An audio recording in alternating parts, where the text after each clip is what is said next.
I want to talk to you today about the role of self-development in today's leader.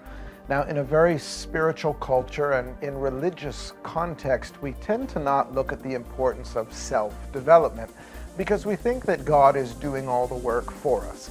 But in actual reality, we too have a responsibility to develop ourselves spiritually, intellectually, physically even. We have a responsibility to make ourselves the best examples of knowing God that we can be, especially in a beyond the four walls era, where we're going beyond the four walls of the church and we are trying to reach people. You need more than just good church attendance to reach people.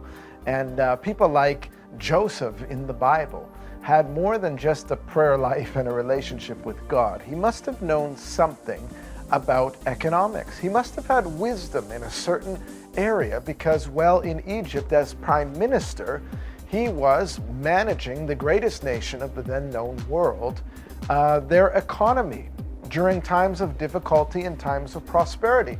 I think of Daniel as well, who would have had extraordinary wisdom in both spiritual things and natural things. Really, the role of self-development in today's leader is crucial if we're to impact the world. We're to be spiritually excellent and also excellent in worldly wisdom, or the wisdom that governs certain spheres of influence. I call this dual rulership. Why? Because we have a dual citizenship. We are seated in heavenly places in Christ Jesus, but we're also still here on earth. So self-development is important. I want to encourage today's leaders and those who really want to influence culture and society that you've got to develop yourself and read. You've got to read the Bible, yes, but also read other books. Why? We have to be able to form God's nature in us spiritually and also when it comes to wisdom.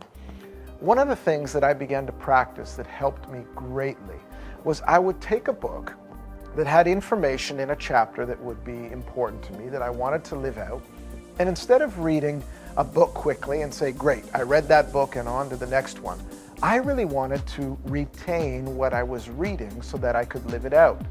I made a decision one day that I was going to read less books, but retain more information and be excellent in living out that information.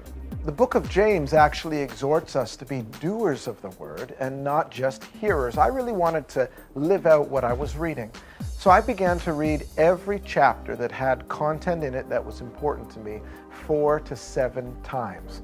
And I actually developed a system that allowed me to process the information in that chapter so that I could accurately know what I wanted to change in my life and how I would go about creating that change. We teach these kind of systems in the History Makers Academy, how to really change.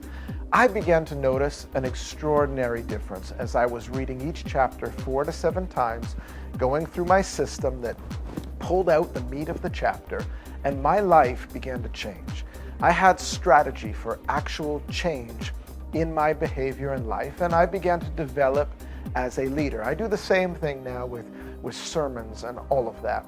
There are different systems you can use that actually help you to develop yourself as a leader. You may have heard of the Benjamin Franklin system of moral perfection and systems of time management. These kind of things are absolutely critical to you developing as a leader. And when you are excellent in your sphere of influence and calling, you can represent God well, and the word literally can become flesh. I hope you've enjoyed this today. I look forward to seeing you next time. God bless.